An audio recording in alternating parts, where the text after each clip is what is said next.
Hi guys, I'm Andy and welcome back to the Shelston Eastgate Model Railway channel.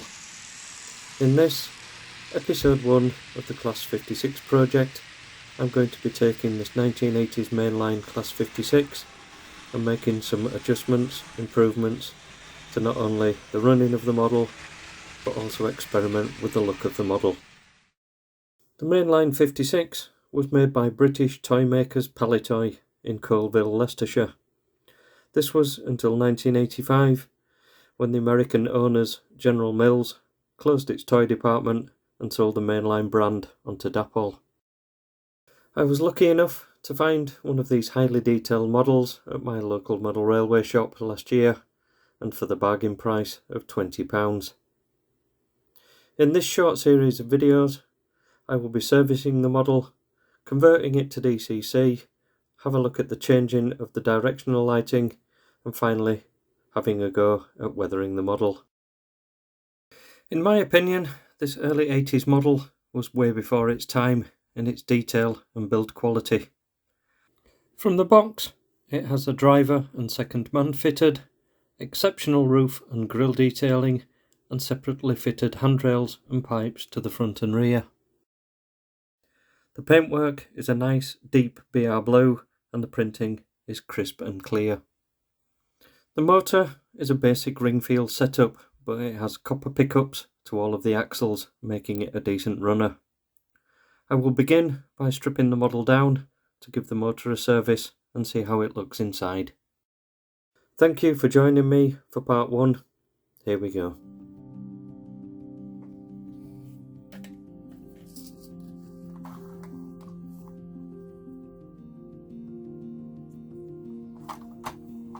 The body is held on the chassis with 4 nibs just below the cab doors. I use this old plastic season ticket and gently slide it between the bodywork and the chassis. One end at a time, prise the bodywork upwards with your fingernail while pressing down gently on the cab step. Once one side is free, repeat at the other end.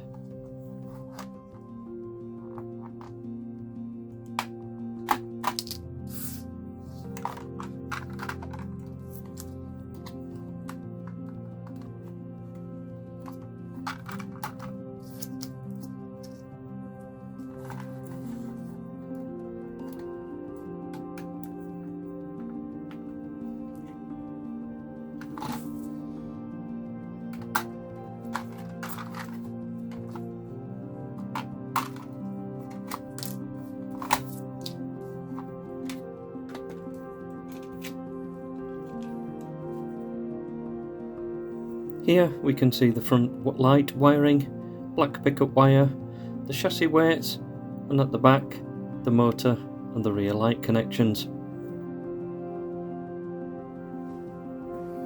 We are going to start by removing the motor. This is done firstly by removing the bogies with these 3 screws underneath.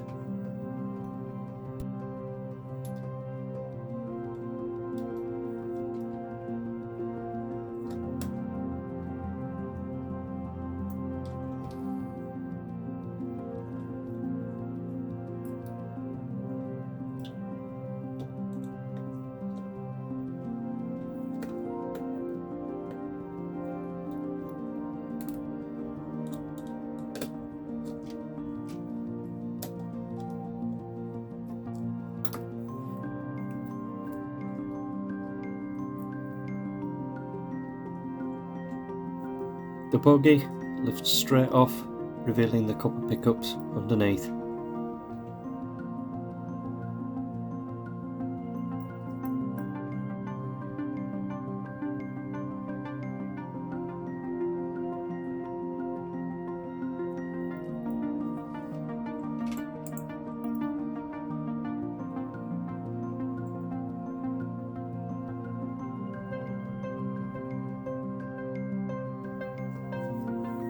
The motor is held in the frame by the way of these two supports lower in the chassis.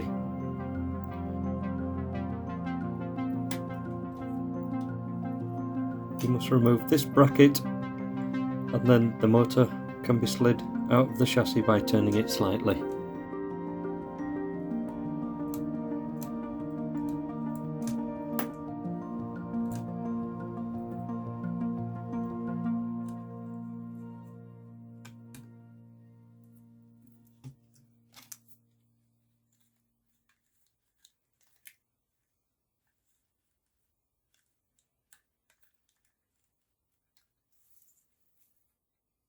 To give me a bit more space, I remove the grain of wheat bulbs from their holders, allowing me to get to the motor properly.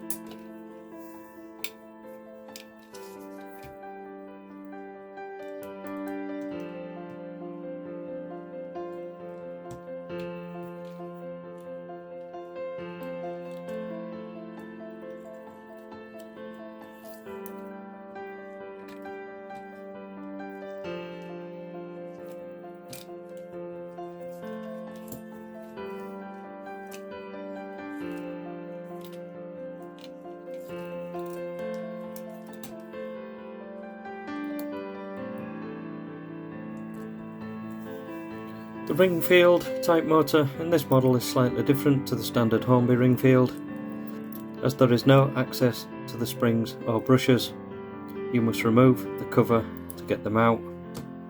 Once removed, place the cover to one side and be careful not to lose the springs and brushes, as they like to do a runner as soon as they are free.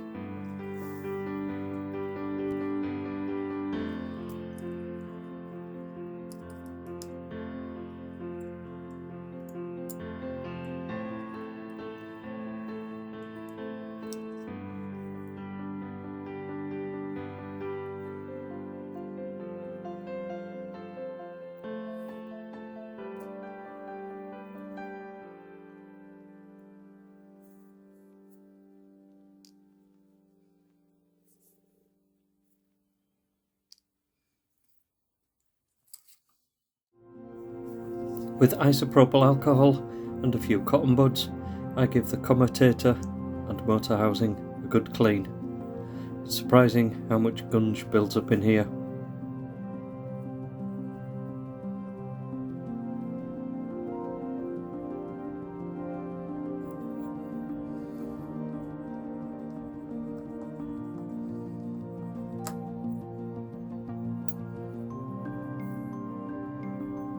There's plenty of meat left on the brushes and the springs, so I will be putting them back in after a thorough clean.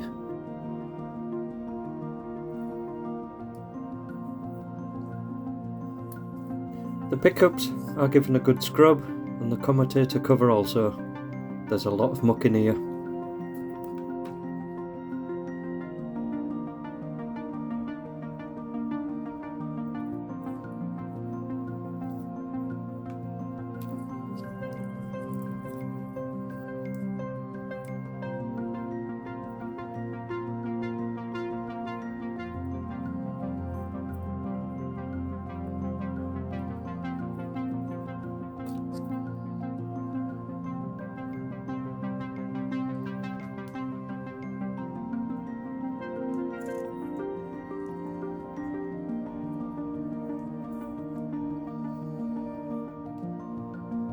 Next, I remove the commutator and give the housing a good scrub.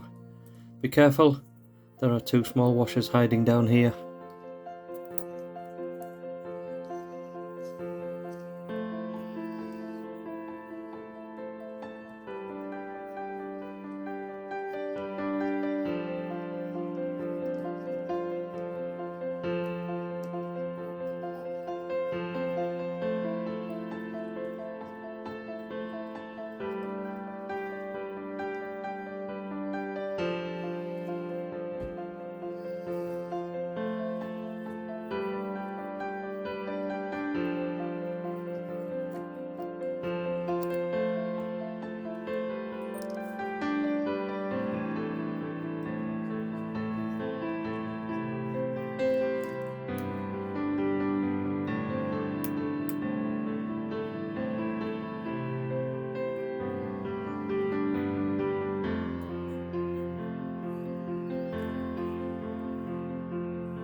Onto the cog side, and after removing this brass pin, I can remove all of the plastic cogs for cleaning.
So, with all the parts clean and sparkling, it's time to put everything back together.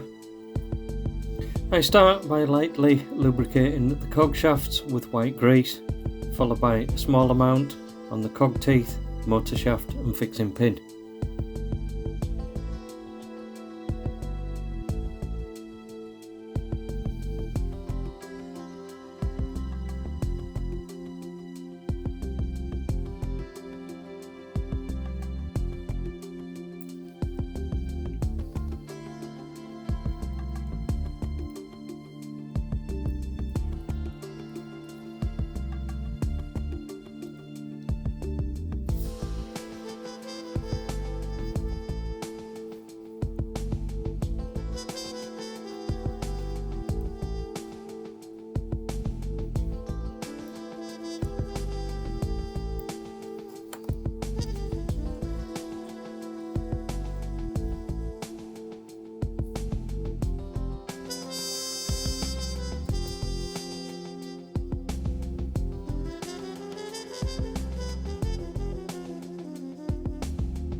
Putting back the springs and bushers is reversed to how you would normally do it with a Hornby ring field.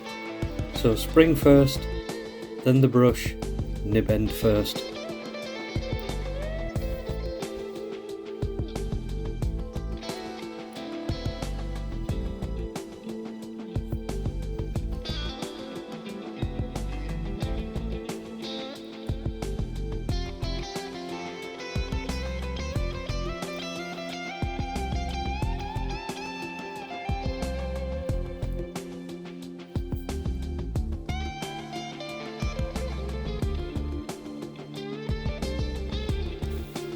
So the tricky bit is centering the spindle without disturbing the bushers.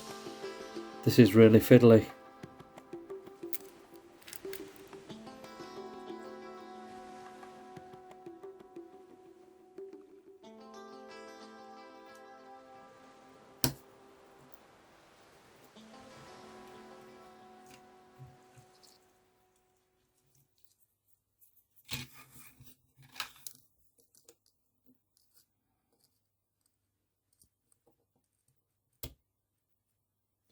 Check you have the springs and bushes seated. You can see them through the inspection hole in the front of the cover.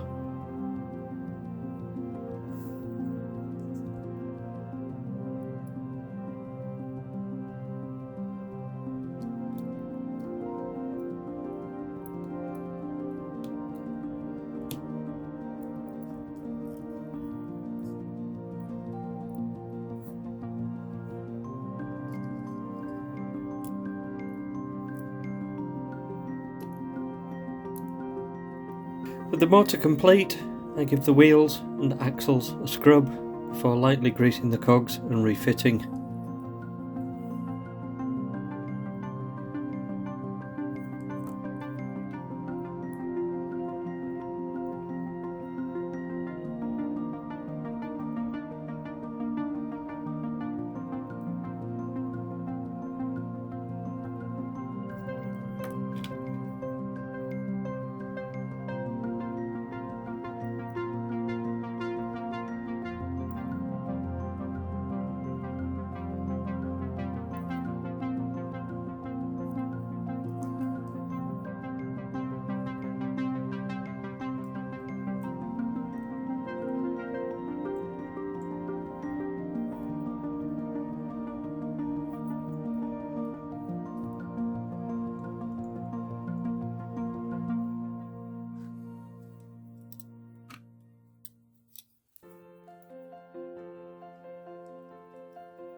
Checking that the motor spins freely, I can now fit the motor back into the chassis for testing.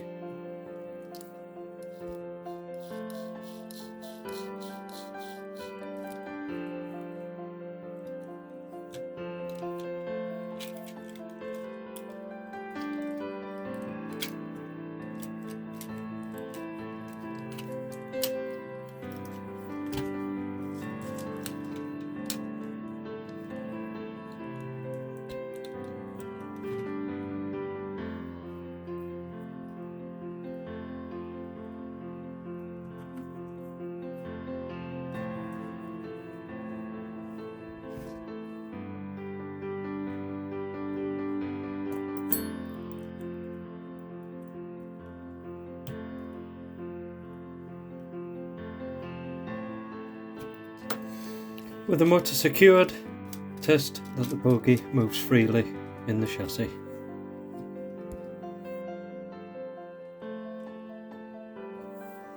To finish up, return the lamps to their holders and I secure the wiring with the tape I removed earlier.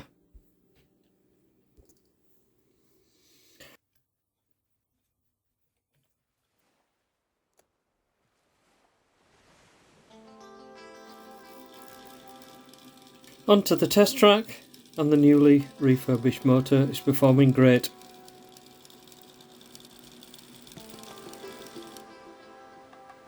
Oh, or maybe not. I'll run it in for a few minutes and test again.